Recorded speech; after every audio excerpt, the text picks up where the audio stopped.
വ്യാപിച്ചു കിടക്കുന്ന 2000-ഓളം പുഷ്പിത സസ്യങ്ങളും 35 ഇനം ജന്തുജാലങ്ങളും 200 ഇനം പക്ഷികളും 100 കണക്കിന് പൂമ്പാറ്റകളും എല്ലാമുള്ള ലോകത്തെ ഏറ്റവും ഹോട്ട്സ്പോട്ടായ, അതിൽ തന്നെ ലോകത്തെങ്ങുമില്ലാത്ത 17 ഇനം വംശനാശ ഭീഷണി നേരിടുന്ന സസ്യജാലങ്ങളെല്ലാമുള്ള ഒരിടം, പമ്പയാറും പെരിയാറും കിടക്കുന്ന ഇടം. ഇനിയും കുമ്പളിയുടെ ടൂറിസ്റ്റ് ഭൂപടം നോക്കിയാൽ ഇതൊരു ആഗോള ഗ്രാമമാണ്. എത്ര ദേശക്കാർ, എത്ര ഭാഷക്കാർ ഒരു ദിവസം ഈ കുമ്പളിയിൽ നമ്മളോടൊപ്പം ഉണ്ണുന്നു, നമ്മളോട് മിണ്ടുന്നു, നമ്മളോട് ഇടപഴകുന്നു. ഇന്ന് പോലും ഈ വേദിയിൽ ലോകമുണ്ട്. എത്ര ദേശക്കാർ! എന്തൊരത്ഭുതമുള്ള, എന്ത് പവിത്രമായ, ചരിത്ര പ്രസിദ്ധമായ ഒരു ഇടത്തിലാണ് നമ്മളിപ്പോൾ നിൽക്കുന്നത്.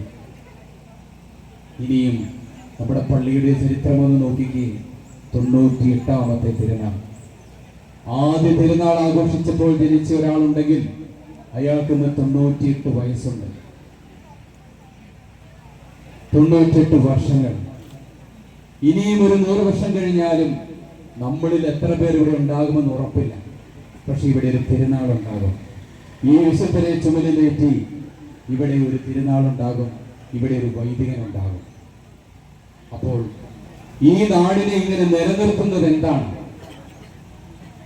ഈ കുമിളി, നിങ്ങളുടെ ഈ ഇടവക ഇത്രയും കാലം നഷ്ടപ്പെട്ടു പോകാതെ ഈ ചരിത്രം പേര് ഇന്ന് ഇവിടെ എത്തിച്ചത് ആരാണ്? മറ്റാരുമല്ല, ഇവിടുത്തെ ജനസമൂഹമാണ്, നിങ്ങളുടെ സ്നേഹമാണ്.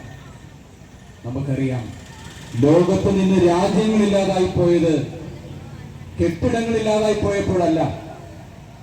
2ാം ലോകമഹായുദ്ധത്തിന്റെ അറുതിയിൽ ഹിരോഷിമയും നാഗസാക്കിയും തകർക്കപ്പെട്ടെങ്കിലും ആറ്റം ബോംബിനാൽ അതൊക്കെ പടുത്തുയർത്തപ്പെട്ടു. ഇന്ന് ലോക ഭൂപടത്തിൽ ഒരു ദേശമില്ലാതായിട്ടുണ്ടെങ്കിൽ അതിന് കാരണം അവിടുത്തെ ജനങ്ങളുടെ നന്മ നഷ്ടപ്പെട്ടു പോയപ്പോഴാണ്. പേടിയില്ലാതെ മനുഷ്യൻ കുമ്മിളി വിസിറ്റ് ചെയ്യുന്നുണ്ടെങ്കിൽ ഈ നാടിന്റെ മനുഷ്യരുടെ നന്മ കൊണ്ടാണ്. മദ്യവും മയക്കുമരുന്നും മാഫിയയും തീവ്രവാദമുള്ള ദേശങ്ങളിലേക്ക് ആളുകൾ പോകാൻ ഭയപ്പെടുമ്പോൾ നാനാത്വത്തിൽ ഏകത്വവും മതസ്വാതന്ത്ര്യവും വിശ്വമാനവികതയും എഴുതി വെച്ച ഒരു ഭാരതത്തിന്റെ ഭരണഘടനയുള്ള നമ്മുടെ നാട്ടിലേക്ക് ഇതാ അനേക ആളുകൾ വിരുന്നു വരുന്നു. ഒന്ന് ഓർത്തു നോക്കിക്കേ, ഒരു വീടില്ലാതാകുന്നത് അതിന്റെ കെട്ടിടമില്ലാതാകുമ്പോഴാണോ, ഭക്ഷണമില്ലാതാകുമ്പോഴാണോ? ഒരിക്കലുമല്ല, സ്നേഹമില്ലാതാകുമ്പോഴല്ലേ. സ്നേഹമുണ്ടെങ്കിൽ വീടില്ലെങ്കിലും 4 നേരം സുഭിക്ഷമായി ഭക്ഷണമില്ലെങ്കിലും ഒരു കുടുംബം നിലനിൽക്കും. ആ കുടുംബനാഥൻ മദ്യപിച്ചു തുടങ്ങുമ്പോൾ സ്നേഹമില്ലാതാകുന്നു, കുടുംബം തകർന്നു പോവുകയാണ്.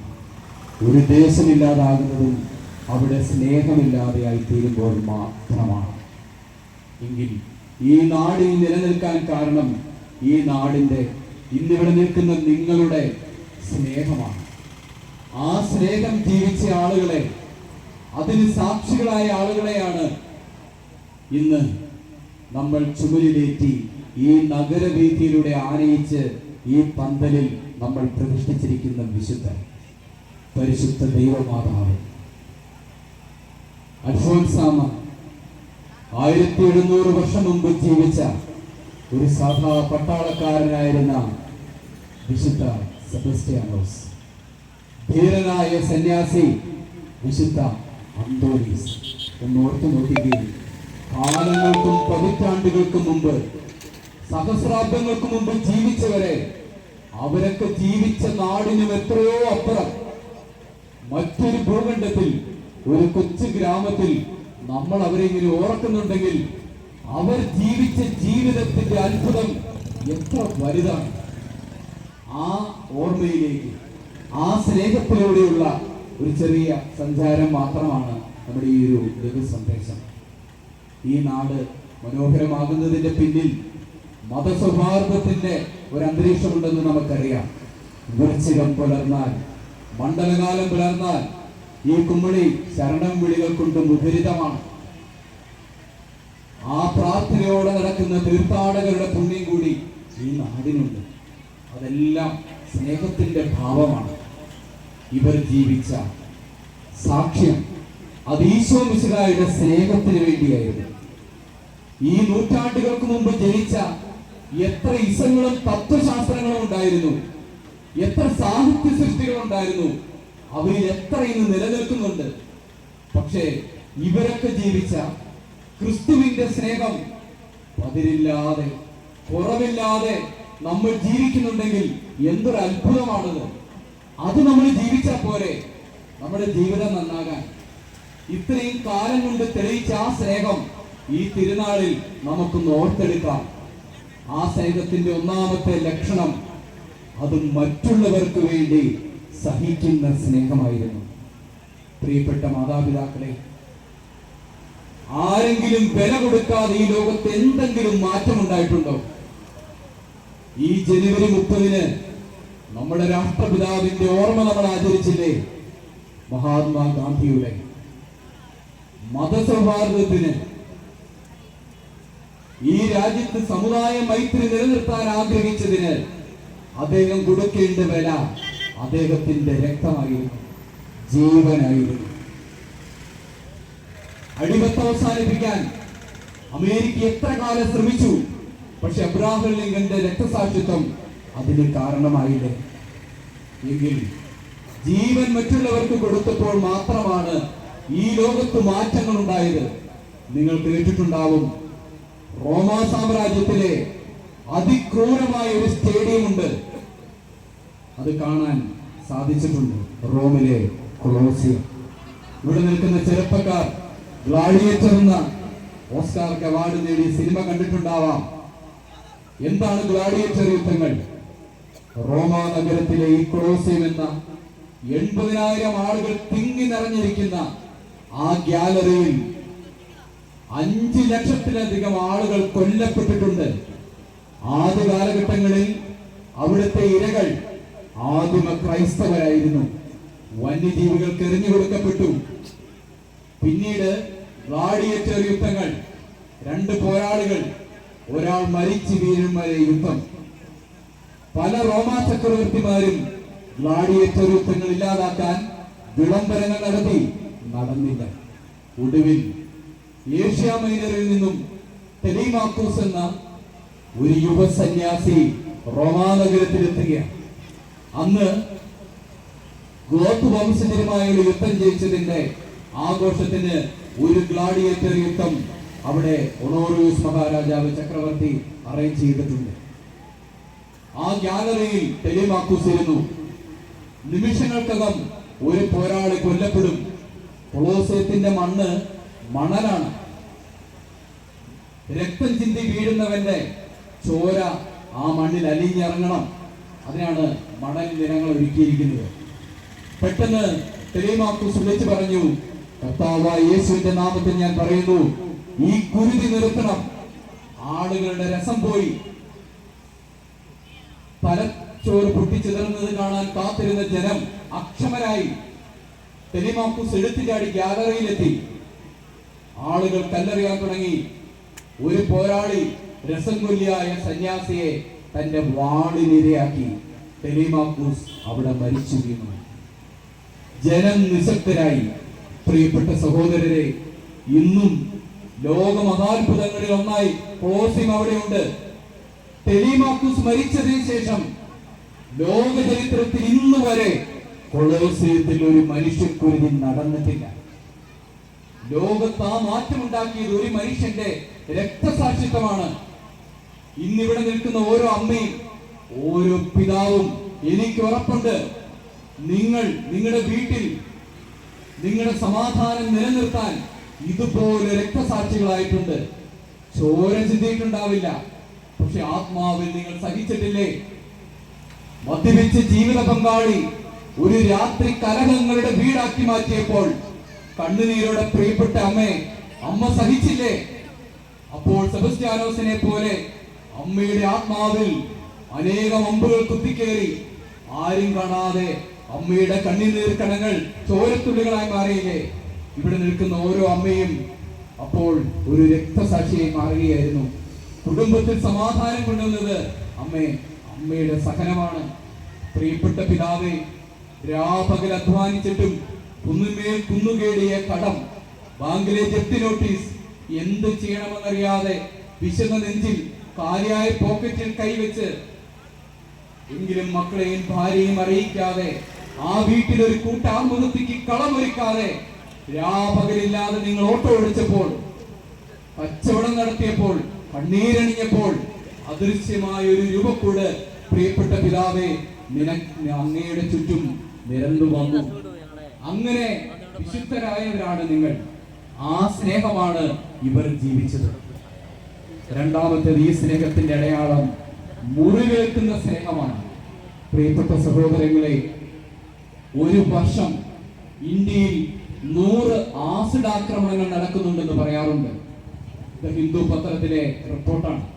നിങ്ങൾക്കറിയാം എന്താണ് ആസിഡ് ആക്രമണം? ഒരാളെ സ്നേഹിക്കുന്നു, ആ പ്രണയം നിരസിച്ചു കഴിയുമ്പോൾ അവളുടെ ഏറ്റവും പ്രിയങ്കരമായ സൗന്ദര്യത്തിന്റെ മുഖത്ത് ഇയാൾ ആസിഡ് ഒഴിക്കുകയാണ്. ഇത്തരം 100 കേസുകളിലും പ്രതികളെ അറസ്റ്റ് ചെയ്ത് കോടതിയിൽ കയറ്റി നിർത്തുമ്പോൾ ന്യായാധിപൻ ചോദിക്കും, നീ എന്തിനിത് ചെയ്തു? എല്ലാ പ്രതികളും പറയുന്നത് ഒറ്റ ഉത്തരമാണ്, എനിക്ക് അവളെ ഇഷ്ടമായിരുന്നു, അത് നിഷേധിച്ചപ്പോൾ ഞാൻ ആസിഡ് എറിഞ്ഞു. പ്രിയപ്പെട്ടവരെ, കേരളത്തിന്റെ ആരോഗ്യമന്ത്രി 2022 നിയമസഭയിൽ പറഞ്ഞൊരു കണക്കുണ്ട്. കേരളത്തിൽ കഴിഞ്ഞ 4 വർഷങ്ങളിൽ 2018 മുതൽ 2022 വരെ പ്രണയത്തിന്റെ പേരിൽ ജീവൻ നഷ്ടപ്പെട്ടു പോയത് 350 വനിതകൾക്കാണ്, പെൺകുട്ടികൾക്കാണ്. ഇതുപോലെ കൊടയേണ്ടി വന്നവർ, നമുക്ക് വേണ്ടി ഇതുപോലെ മാലാഖച്ചിറക് വെക്കേണ്ട പെൺകുട്ടികൾ 350. എന്റെ സ്കൂളിൽ 200 കുട്ടികളെ, അതായത് ഒരു 2 സ്കൂളിൽ കൊള്ളാവുന്ന അത്രയും കുട്ടികൾ ഈ നാട്ടിൽ പ്രണയത്തിന്റെ പേരിൽ ജീവൻ നഷ്ടപ്പെട്ടു പോയിട്ടുണ്ട്. ആധികാരിക കണക്കാണ്, ആരോഗ്യമന്ത്രി പറഞ്ഞ, നിയമസഭയിൽ പറഞ്ഞ കണക്കാണ്. 340 പെൺകുട്ടികൾ പ്രണയനൈരാശ്യത്തിൽ ആത്മഹത്യ ചെയ്തപ്പോൾ 10 പേരെ കാമുകന്മാർ കൊല ചെയ്തു. സ്നേഹത്തിന് വേണ്ടി മുറപ്പെടുത്തുന്ന ഒരു കാലഘട്ടത്തിൽ ഇതാ ഈ വിശുദ്ധർ സ്നേഹിച്ചവർക്ക് വേണ്ടി സ്വയം മുറപ്പെട്ടു. ഇതാ വിശുദ്ധ തോമാസ് ശ്ലീഹ, ഈശോ പറഞ്ഞു, തോമസ്, ഞാൻ നിന്നെ സ്നേഹിച്ചതിന്റെ അടയാളം നിനക്ക് കാണണോ? ഇതാ എന്റെ തിരുമുറിവുകൾ നീ കാണുക. പ്രിയപ്പെട്ട മാതാപിതാക്കളെ, സഹോദരരെ, നാം ഒരാളെ സ്നേഹിക്കുന്നുണ്ടെങ്കിൽ അതിന്റെ മുറിവ് അവരുടെ ശരീരത്തിലല്ല, നമ്മുടെ ശരീരത്തിലുണ്ട്. നിങ്ങളുടെ വികാരി വെച്ച് നിങ്ങളെ സ്നേഹിക്കുന്നുണ്ടെങ്കിൽ മണിക്കൂറുകൾ കുമ്പസാരക്കൂട്ടിൽ ഉപവാസം കൊണ്ട് അദ്ദേഹം ഇരിക്കുന്ന ആ വേദന നിങ്ങൾക്ക് വേണ്ടിയാണ്. അദ്ദേഹം എത്രയോ വർഷം മുമ്പ് ആ വീട് വിട്ടിറങ്ങിയതിന്റെ മുറിവ് നിങ്ങൾക്ക് വേണ്ടിയാണ്.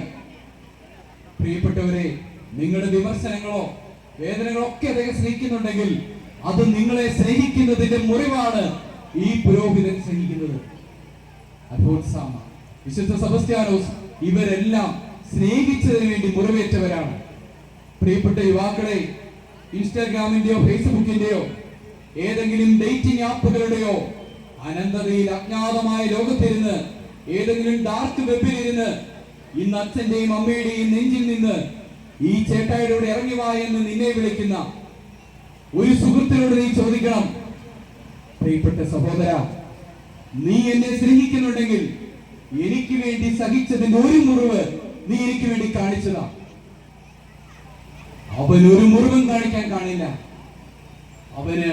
അവന്റെ മൃഗീയ തൃഷ്ണ മാത്രമേ കാണൂ, അവന് അല്ലെങ്കിൽ അവൾക്ക്. എന്നാൽ പ്രിയപ്പെട്ട മക്കളെ, ഇന്ന് നിങ്ങൾ ഈ തിരുനാൾ കഴിഞ്ഞ് വീട്ടിൽ മടങ്ങിയെത്തുമ്പോ നിങ്ങളുടെ മാതാപിതാക്കളുടെ കരങ്ങളൊന്ന് തുറന്നു നോക്കണം. കഴിഞ്ഞ നാളുകളിൽ നിങ്ങൾക്ക് വേണ്ടി അധ്വാനിച്ചതിന്റെ മുറിവുകൾ നിങ്ങൾക്ക് കാണാം. നിങ്ങളുടെ അച്ഛന്റെ നെഞ്ചിൽ നിങ്ങളൊന്ന് ചാഞ്ഞു നോക്കണം. എല്ലുന്തിയ ഒരു കാലത്ത് ദൃഢമായിരുന്ന ആ നെഞ്ചുകൾ നിങ്ങൾക്ക് വേണ്ടി സഹിച്ചതിന്റെ മുറിവുകളാണ് ആ എല്ലുന്തിയ നെഞ്ച്. അവരുടെ പാദങ്ങളിൽ ഒന്ന് കുഴമ്പ് തേച്ച് കൊടുത്തു നോക്കണം. ആ പാദങ്ങളുടെ മൃദുല നഷ്ടപ്പെട്ടു. ഏതെങ്കിലും ആശുപത്രിയിൽ നിങ്ങളെ ആക്കിയിട്ട് കണ്ണീരോടെ ജീവനും വാരി പിടിച്ചൊരു ഐസിയുവിന്റെ പെണ്ണിൽ അവിടെ ഇരുന്നപ്പോൾ അവർ സഹിച്ച വേദനകളുണ്ട് മക്കളെ. ആ മുറിവുകൾ കണ്ടിട്ട് അജ്ഞാത ദേശത്ത് നിന്ന് ഡാർക്ക് വെബിൽ ഇരുന്ന് നിങ്ങളെ ക്ഷണിക്കുന്ന അജ്ഞാതരൊപ്പം പോകാൻ നമുക്ക് പറ്റുമോ? അവർ നിങ്ങൾക്ക് വേണ്ടി മുറിവേറ്റിട്ടില്ല. മുറിവേറ്റവർ നിങ്ങളെ സ്നേഹിക്കുന്നവരാണ്. പ്രിയപ്പെട്ട മാതാപിതാക്കളെ, സഹോദരരെ, സ്നേഹത്തിന് വേണ്ടി മുറിവേൽക്കാൻ ഈ വിശുദ്ധ നമ്മെ ഓർമ്മിപ്പിക്കുന്നു. ആ ഓരോ മുറിവും രക്ഷാകരമാണ്. അതെന്നും ഓർത്തിരിക്കുന്നു. മൂന്നാമതായി, ഇവർ സ്നേഹിച്ച സ്നേഹം 1 കൊരിന്തോസ് 13:1 ദീർഘക്ഷമയുള്ളതാണ്. എല്ലാ കുറ്റകൃത്യങ്ങളും സംഭവിക്കുന്നത്, എല്ലാ പ്രശ്നങ്ങളും ഇപ്പൊ പരിഹരിക്കണമെന്ന വാശിയിലാണ്. ജീവിത പങ്കാളിയുടെ മദ്യപാനം ഈ രാത്രി തീരണം, നടക്കില്ല, കാത്തിരിക്കണം. ഇപ്പൊ പരിഹരിക്കണമെന്ന് തീരുമാനിച്ചാൽ കുടുംബകലഹമുണ്ടാകും. ഈ രാത്രി എന്റെ കടം വീഴണം, വാശി പിടിക്കരുത്. കൂട്ടാത്മഹത്യകളിലേക്ക് നമ്മുടെ ചിന്ത പോകും. അകാല പ്രണയത്തിൽപ്പെട്ട ഒരു കൊച്ചു പെൺകുട്ടി, അവൾ ഇന്ന് പ്രണയം ഉപേക്ഷിക്കണം. മാതാപിതാക്കളെ, വാശി പാടില്ല. അവൾ ജീവിതത്തോട് തോറ്റ് ചൊല്ലിട്ട് പോകും. കാത്തിരിക്കണം. ഓണപ്പരീക്ഷയിലോ ക്രിസ്മസ് പരീക്ഷയിലോ മാർക്ക് കുറഞ്ഞ എന്റെ മകനോ മകളോ ഇന്ന് 100-ൽ 100 മാർക്ക് വായിക്കണം. വാശി പിടിക്കരുത്, കാത്തിരിക്കണം. സ്നേഹം ദീർഘക്ഷമയുള്ളതാണ്. നമ്മൾ ഒരാളെ സ്നേഹിക്കുന്നുണ്ടോ, അവളുടെ മാനസാന്തരത്തിന്, മാറ്റത്തിന് വേണ്ടി കാത്തിരിക്കണം. ഒരു കലങ്ങിയ കുളം തെളിയാൻ ഒറ്റ മാർഗമല്ലേ ഉള്ളൂ. അതിന്റെ ഓരത്ത് വെറുതെ ഇരുന്നാ മതി, അത് കലങ്ങി തെളിഞ്ഞുകൊള്ളും, താനേ തെളിഞ്ഞുകൊള്ളും. ആ ദീർഘക്ഷമയുടെ അടയാളമല്ലേ നമ്മുടെ രാഷ്ട്രപിതാവ് മഹാത്മാഗാന്ധി. ഒരു ബ്രിട്ടീഷ് രാജ്ഞി ഇന്ത്യയിൽ വരുമ്പോൾ അവർക്ക് സമ്മാനമായി കൊടുത്തത് ഒരു കതർ ഷോളാണ്. രാജ്ഞി ചോദിച്ചു, മയൂര സിംഹാസനവും കോഹിനൂർ രത്നവുമുള്ള ഭാരതം, ഒരു കതർ ഷോൾ, ഒരു തോറത്തുമുണ്ടാണ് അവർക്ക് സമ്മാനം കിട്ടിയത്. അവർ ചോദിച്ചത് എന്ത് നിസാരമാണ്. അപ്പോൾ അന്നത്തെ പ്രഭു പറഞ്ഞു അത്രേ, ഇതുണ്ടാക്കിയത് ആരാന്നറിയാമോ? British leave India like friends. ബ്രിട്ടീഷുകാർ സുഹൃത്തുക്കളെ പോലെ ഇന്ത്യ വിട്ടു പോകണം എന്നാഗ്രഹിക്കുന്ന ഒരു വയോവൃദ്ധൻ തന്റെ ചർക്കയിൽ സ്വന്തമായി നൂറ്റെടുത്ത ഒരു ഷോളാണിത്. ശത്രുവിനെ പോലും കൂട്ടുകാരെ പോലെ യാത്രയാകണമെന്ന് ആഗ്രഹിച്ച മഹാത്മാവ് ഇന്നും ബ്രിട്ടീഷ് മ്യൂസിയത്തിൽ ബുള്ളറ്റ് പ്രൂഫ് ഷേപ്പിൽ ആ ഷോൾ സൂക്ഷിച്ചിട്ടുണ്ട്. സ്നേഹം ദീർഘക്ഷമയുള്ളതാണ്. നമ്മൾ ക്ഷമിച്ചാൽ മതി, നമുക്ക് ശത്രുക്കൾ ഉണ്ടാവില്ല. അയൽക്കാരൻ ശത്രുവാകില്ല. നമ്മുടെ മുമ്പിലോ എതിരെയോ വരുന്ന വാഹനം ഓടിക്കുന്നവൻ നമ്മുടെ ശത്രുവാകില്ല. അവസാനമായി പ്രിയപ്പെട്ടവരെ, നമുക്ക് ആദ്യ സ്ലോകത്തിലേക്ക് മടങ്ങാം. വെളിപാട് 2:4. എങ്കിലും നിനക്കെതിരെ എനിക്കൊന്ന് പറയാനുണ്ട്. നിനക്ക് ആദ്യമുണ്ടായിരുന്ന സ്നേഹം നീ നഷ്ടപ്പെടുത്തി. പ്രിയപ്പെട്ടവരെ, നമ്മൾ നഷ്ടപ്പെടുത്തിയിട്ടില്ലേ ആ ആദ്യ സ്നേഹം? ഒരു ലേബർ റൂമിന്റെ വാതിക്കൽ വെച്ച് നിനക്കൊരു ആൺകുട്ടി പിറന്നു, പെൺകുട്ടി പിറന്നു എന്ന് പറഞ്ഞപ്പോൾ ആ കുഞ്ഞിനെ എടുത്തപ്പോഴുണ്ടായിരുന്ന ഒരു വാത്സല്യം ഇന്ന് നഷ്ടപ്പെട്ടു പോയെങ്കിൽ, അവൻ മുതിർന്നിട്ടുണ്ടാവാം, കൗമാരക്കാരനായിട്ടുണ്ടാവാം, നമുക്ക് ആ ബേബി സോപ്പിന്റെ സുഗന്ധമുള്ള ആ കുഞ്ഞോർമ്മകളിൽ നമ്മുടെ കൗമാരക്കാരനായ, വിവാഹം കഴിഞ്ഞതെങ്കിലും മകനെ മകളെ നമുക്ക് ചേർത്ത് നിർത്തി ഉമ്മ കൊടുക്കാം. ആ പള്ളിയുടെ ആൾത്താരയിൽ വെച്ച് ജീവിത പങ്കാളിയായി കൈപിടിച്ച് കൂടെ കൂട്ടിയ ആ പങ്കാളിയുടെ അന്നുണ്ടായിരുന്ന അതേ പ്രണയം നഷ്ടപ്പെട്ടു പോയെങ്കിൽ നമുക്ക് തിരിച്ചു പിടിക്കാം. ജോലിയിൽ ആദ്യം കയറുമ്പോണ്ടായിരുന്ന ആവേശം നഷ്ടപ്പെട്ടു പോയെങ്കിൽ അത് നമുക്ക് തിരിച്ചു പിടിക്കാം. ആ സ്നേഹം ജീവിച്ചാൽ ഈ വിശുദ്ധരെ പോലെ പതിറ്റാണ്ടുകൾക്ക് ശേഷവും നാം ഓർമ്മിക്കപ്പെടും, ഈ നഗരം ഓർമ്മിക്കപ്പെടും. എല്ലാവർക്കും പെരുന്നാൾ ആശംസകൾ.